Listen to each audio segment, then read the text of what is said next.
जय जिनेन्द्र बंधुओं, आज हम आए हैं श्री दिगंबर जैन अतिशय क्षेत्र शांतिनगर भोजपुर, जो कि जिला रायसेन मध्य प्रदेश और भोपाल से करीब 40 किलोमीटर की दूरी पर स्थित है।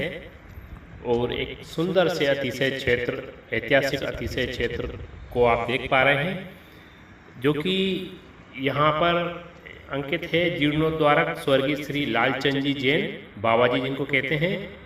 इनकी बहुत मेहनत रही है इस क्षेत्र को विकसित करने में, क्योंकि अक्सर देखा जाता है कि बहुत प्राचीन अतिशय क्षेत्र या सिद्ध क्षेत्र जो हैं कई तो विलुप्त हो चुके हैं। तो बाबा जी ने इस क्षेत्र को जीर्णोद्धार भी किया और बचाए रखा। तो ये उनका कहना चाहिए, एक उपकार हम पर है। तो क्षेत्र कमेटी ने यहाँ उन्हें एक सर्वोच्च स्थान यहाँ प्रदान किया है। हम देख पा रहे हैं सामने उनकी प्रतिमा बनाई गई है, ये उनका समाधि स्थल भी है और एक छतरी निर्मित की गई है बाबा जी के सम्मान के लिए। और आपको सत सत नमन इस क्षेत्र को बचाए रखने के लिए। सामने हम देख रहे हैं एक सुंदर से अतिशय क्षेत्र, और यहाँ दाहिनी ओर यहाँ हम सामने देख पा रहे हैं एक सुंदर सा चबूतरा जिस पर विराजमान है बाहुबली भगवान। और ये जगह जो है, जो चट्टान जो आप नीचे देख पा रहे हैं, ये बहुत ज़्यादा महत्वपूर्ण हो जाती है, क्योंकि यहाँ पर मुनिराज आचार्य मानतुंग महाराज जी ने यहाँ साधना की और अपने जीवन के अधिकांश समय, या कहना चाहिए अंतिम समय, इस क्षेत्र पर व्यतीत किए। और क्योंकि ये उनकी साधना स्थली है, तो ये जगह बहुत ज़्यादा महत्वपूर्ण इसलिए हो जाती है क्योंकि यहाँ उन्होंने तप किया, अपने जो है सामायिक किया। तो ये जगह इतनी चार्ज हो चुकी है कि आप 1000 साल बाद आज इस जगह की इस ऊर्जा को अनुभव कर सकते हैं। देखिए सामने चट्टान पर अंकित है पार्श्वनाथ भगवान और मुनिराज मानतुंग आचार्य, उनको यहाँ मूर्तिकार ने चित्रण किया है। एक छोटा सा एक मंदिर का एक फ्रेम बनाया गया है। और ये जो आप देख रहे हैं सामने चट्टान है कहने को तो, परंतु इतनी ज़्यादा ऊर्जा से यहाँ भरी हुई है कि आप जब यहाँ आएंगे और चट्टान के करीब यहाँ कहीं भी आप जब बैठेंगे तो एक असीम शांति आपको अनुभव होगी। ये एक साधारण बात नहीं है, ये बहुत महत्वपूर्ण है। इस जगह का एक ऐसा पॉइंट है पूरे क्षेत्र का। निश्चित रूप से बाबा जी ने कुछ यहाँ महसूस किया होगा और तभी उन्होंने अपना जीवन का इतना समय यहाँ बिताया। और इसके साथ ही यहाँ पहले कई मुनि राजों ने यहाँ तपस्या की है, साधना की है। तो इस क्षेत्र का बहुत ज़्यादा स्थान हो जाता है, अतिशयकारी क्षेत्र है। यहाँ बहुत सारे समय के साथ चमत्कार यहाँ होते रहते हैं। अभी हम भीतर चलेंगे, कुछ वर्णन हम देखेंगे। और यहाँ एक सुंदर सा मान स्तंभ प्रवेश द्वार पर बनाया गया है। ये यहाँ कुछ प्रशस्ति भी अंकित की गई है। और आप देखिए संगमरमर का एक पत्थर से निर्मित पूरा सुंदर सा मान स्तंभ, जिस पे बारीक नक्काशी की गई है। और यहाँ प्रशस्ति में कुछ यहाँ अंकित किया गया है जो हम पढ़ सकते हैं यहाँ पर। और आचार्य श्री विद्यासागर जी महाराज का एक संक्षेप में जीवन परिचय स्तंभ पर यहाँ दिया गया है, जो कि आप पढ़ सकते हैं। तो क्षेत्र जो है पूरा बहुत ज़्यादा ऐतिहासिक है और लगभग 1000 साल पुराना यहाँ मंदिर भी है।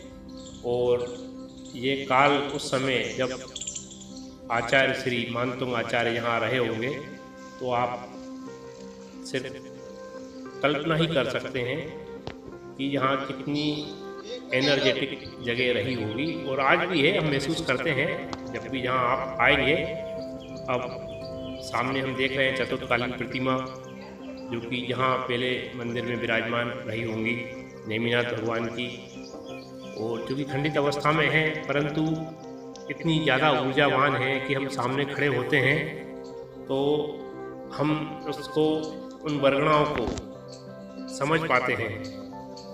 देखिए आप, ये हम यहाँ सुंदरता से पूरे इस क्षेत्र को सजाया गया है। निश्चित रूप से बाबा जी का बड़ा योगदान इन्हीं चीज़ों में रहा है कि पूरा क्षेत्र को द्वारा से जनमानस के लिए यहाँ पर बनाया जाए। क्योंकि यहाँ के पुराने हम फोटो देखते हैं तो सिर्फ एक मंदिर ही बचा था, जो कि जीर्ण शीर्ण अवस्था में था उस समय। और समाधि स्थल हम जो सामने देख रहे हैं, ये है आचार्य मानतुंग आचार्य जी की, और ये सामने इस पे डिटेल लिखा हुआ है।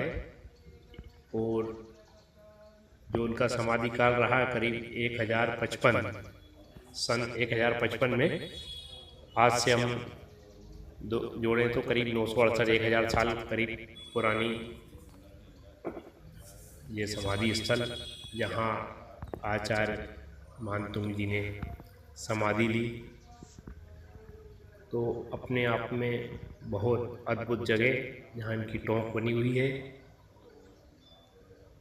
यहाँ स्पर्श मात्र से ही आप को अनुभूति होगी कि इस जगह में कितनी ऊर्जा यहाँ भरी हुई है। क्योंकि मुनिराज, जो कि चमत्कारिक भक्तामर स्तोत्र के रचयिता भी हैं, इसके बारे में अभी हम और चर्चा करेंगे। और जहाँ सामने ये दीवार पर आप देख पा रहे हैं अंकित शिलालेख, जो भक्तामर जी के काव्य हैं पूरे 48, जो कि हिंदी वाले जो हैं वो यहाँ उकेरे गए हैं। और एक सुंदर छतरी नुमा समाधि यहाँ महाराज जी की बनाई गई है। और अब हम दर्शन करेंगे मूल नायक भगवान शांतिनाथ भगवान के। और ये आप देख सकते हैं चारों ओर काफ़ी घनघोर जंगल, और 1000 साल पहले यहाँ कैसा रहा होगा कल्पना ही कर सकते हैं। जय हो प्रभु, जय हो प्रभु, जय हो प्रभु, शांतिनाथ भगवान की जय जय। देखिए आप, आचार्य श्री का अंदर तस्वीर लगी हुई है, और मंदिर के दोनों ओर ऊपर अभिषेक करने के लिए जाते हैं तो छोटे छोटे, बहुत कम चौड़ाई में, करीब 1 फुट चौड़ाई रही होगी, इतना ही लग रहा है। तो इतने जीने बने हुए हैं जिस पे चढ़ के ऊपर जाते हैं। जहाँ मंदिर के बारे में कुछ इतिहास का वर्णन यहाँ किया गया है। लगभग शताब्दी 1042 सन 1042 में इस मंदिर का निर्माण हुआ है। देखिए आप,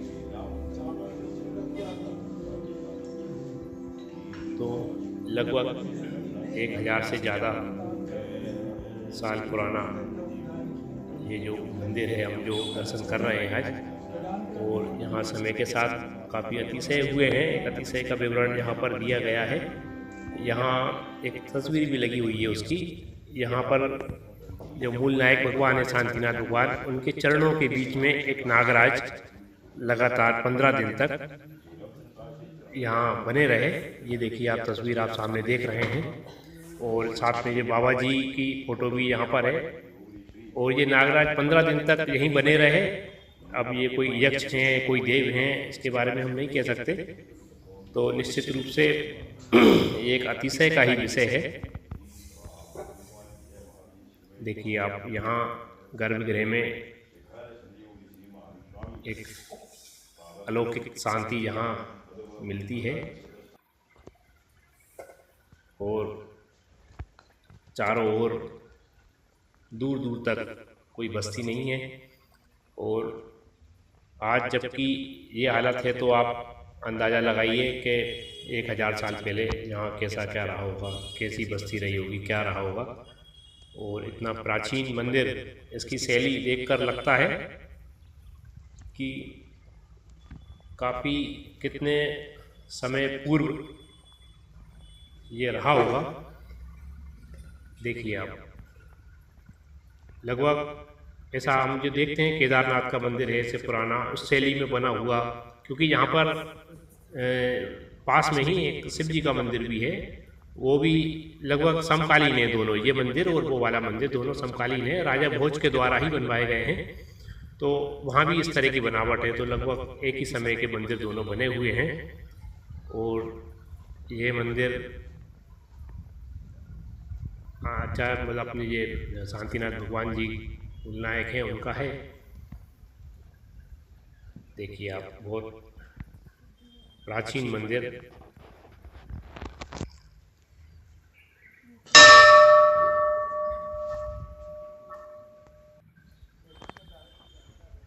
और मंदिर परिसर में ही, मंदिर के पास में ही पीछे की ओर यहाँ पर कुछ पुरानी मूर्तियाँ यहाँ जमा कर रखी गई हैं, क्योंकि ये भी खंडित अवस्था में ही है। और यहाँ पहले कभी और यहाँ बड़ा मंदिर रहा होगा, तब ये विराजमान रही होंगी। और देख सकते हैं आप, क्योंकि अब मूर्तियाँ खंडित हैं तो कह सकते हैं कि सिर्फ पत्थर ही है, परंतु ये पत्थर भी जो है बहुत ऊर्जा से भरे हुए हैं। ये बोलते हैं, बतियाते हैं, आप इनके सामने आएंगे तो आप महसूस करेंगे इस ऊर्जा को। देखिए आप, इतनी प्राचीन ये प्रतिमाएं हैं, चतुर्थकालीन प्रतिमाएं कहेंगे इनको। देखिए आप, बहुत उस समय की नक्काशी है और आप अंदाज़ा लगा सकते हैं उस समय जब मंदिरों में जब ये विराजमान रही होगी, कितने लोगों ने यहाँ पूजन पाठ अभिषेक इत्यादि सारी क्रियाएं की होंगी, तो कितनी ज़्यादा एनर्जी इन मूर्तियों में समा गई होगी, कितनी चार्ज होंगी ये। तो ये आज भी हम महसूस कर पाते हैं, लगभग 1000 साल बाद हम इनको देख रहे हैं। और सामने हम एक सुंदर सा जिनालय देख रहे हैं जो कि आचार्य मानतुंग जी का है, और उनकी प्रतिमा यहाँ विराजमान की गई है। और चूँकि वो, अब उनका इतिहास तो आपको सबको विदित है कि भक्तामर जी के रचयिता आचार्य श्री हैं। तो चूँकि हम भी काफ़ी काम भक्तामर जी पर कर रहे हैं, यंत्रों पर कर रहे हैं, तो हमारे लिए तो बहुत विशेष हो जाता है यहाँ इस क्षेत्र पर आना और यहाँ को पूरा दर्शाना। देखिए आप, एक सुंदर सी प्रतिमा आचार्य मानतुंग जी की बनाई गई है, जो कि जो एक जंजीर देख रहे हैं आप वीडियो में जकड़े हुए, उस समय जब भक्तांबर काव्य की रचना इनके द्वारा की गई और इन पर जो उपसर्ग राजा भोज के द्वारा ही उपसर्ग जो हुआ था। तो देखिए आप, कितनी चीज़ें मतलब मैच होती हैं। राजा भोज ने ही जो मंदिर बनवाया, तो बाद में उन्हें भी पछतावा हुआ। कई सारी चीज़ें आप कनेक्ट करेंगे तो आपको बहुत सारी चीज़ें समझ में आएंगी।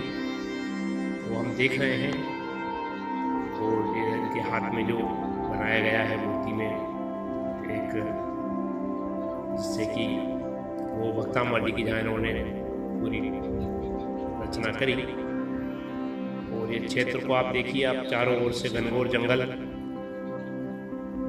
और बड़ी बड़ी चट्टानें, यहाँ जमीन भी जो है पूरी चट्टानों से भरी हुई है, बड़ी बड़ी चट्टानें हैं। और पूरा क्षेत्र जो है पथरीला इलाका है। देखिए, और बहुत सुंदर सुंदर पेड़ यहाँ, बहुत पुराने पुराने वृक्ष हैं बरगद के, उनको देख के ही बड़ी आभास होता है प्राचीनता का। तो आचार्य मानतुंग जी ने एक बहुत बड़ा उपकार जनमानस पे किया है भक्तांबर जी की रचना करके। और निश्चित रूप से ये कहेंगे हम, इसमें इतनी उसमें अनंत शक्तियाँ भक्तांबर जी स्तोत्र में छुपी हुई है, जो कि आचार्य जी ने कैसे रचना की होगी, कितनी चीज़ों को मिलाया होगा, ये बड़ी ही कल्पना का विषय है।